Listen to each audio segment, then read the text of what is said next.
एक छोटे से गांव में रामू नाम का एक गरीब आदमी रहता था। वो दिन रात सड़क किनारे पत्थर तोड़ता था। धूप बारिश ठंड उसे कोई फर्क नहीं पड़ता।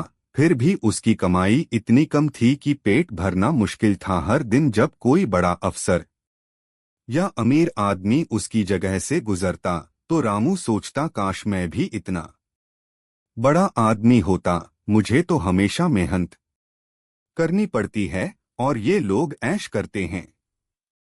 एक दिन थक हार कर रामू ने आसमान की ओर देखा और बोला, हे भगवान, मुझे इस दुनिया का सबसे ताकतवर इंसान बना दो। भगवान ने उसकी प्रार्थना सुन ली। अगले ही पल वह राजा बन गया। अब उसके पास धन, महल, नौकर सब कुछ था। कुछ दिन तक तो रामू खुश रहा, पर एक दिन उसने देखा कि तेज धूप में उसकी सेना भी कमजोर पड़ जाती है। वह बोला, सूरज मुझसे ज्यादा ताकतवर है। भगवान ने उसकी बात मानी और उसे सूरज बना दिया। अब वह आसमान में चमकने लगा, धरती जलने लगी, लोग पसीने में तरबतर हो गए। उसे लगा, अब मैं सबसे शक्तिशाली हूँ। लेकिन तभी बादल आए और उसके सामने छा गए। सूरज की रोशनी धरती तक नहीं पहुंच पाई।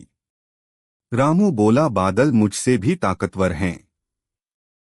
भगवान ने उसे बादल बना दिया। अब वो आसमान में घूमता और बारिश करता, पर जल्द ही उसने देखा एक पहाड़ उसकी बारिश को रोक लेता है। बादल टकराकर भी आगे नहीं बढ़ पाए। रामू फिर बोला, पहाड़ मुझसे शक्तिशाली है, और भगवान ने उसे पहाड़ बना दिया। अब वह अडिग और विशाल बन गया। पर कुछ दिनों बाद उसने महसूस किया कि नीचे एक पत्थर तोड़ने वाला मजदूर उसके टुकड़े कर रहा है। रामू चौंक गया, वो तो वही काम कर रहा है जो मैं पहले करता था, और मैं तो पत्थर हूँ फिर भी वो मुझे तोड़ रहा है। उसे समझ आ गया, सच्ची ताकत किसी पद, पैसे या रूप में नहीं, बल्कि अपने मेहनत और लगन में होती है। वो तुरंत बोला, हे भगवान, मुझे फिर से वही बना दो, एक पत्थर तोड़ने वाला। और जब वह वापस अपने पुराने रूप में लौटा तो इस बार वह खुश था, गर्व से काम कर रहा था, क्योंकि अब उसे पता था कि जो इंसान मेहनत करता है वही असली ताकतवर होता है।